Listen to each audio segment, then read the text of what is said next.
मैं एक इंटरव्यू के लिए जा रही हूँ, बाद में बात करूँगी आपसे।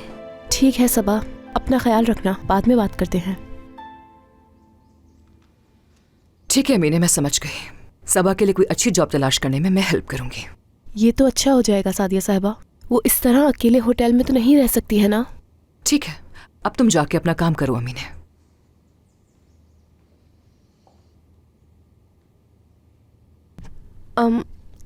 सादिया साहिबा, मैं फिर आपसे पूछना चाहूँगी, आखिर क्या वजह है कि आप उसकी मदद कर रही हैं?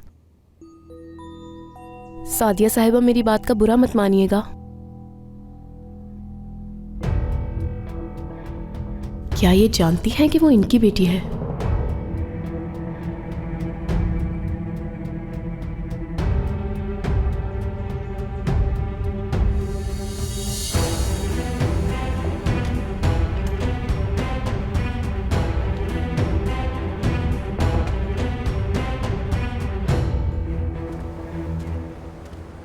मुझे माफ़ करना तूबा, मुझे पता है तुम्हें इस तरह की जगहों पर बैठने की आदत नहीं है।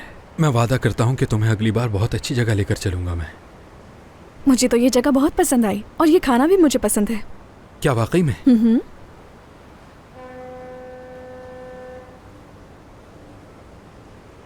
तुम अलग ही हो ऐसे। किन से अलग हूँ मैं? अमीर लोगों से। यानी मैं जब भी उन्हें टीवी पर मूवीज वगैरह में देखता हूँ तो अलग ही मगरूर किस्म के होते हैं, और यही बात है कि मुझे अमीर लोग कुछ खास पसंद नहीं है।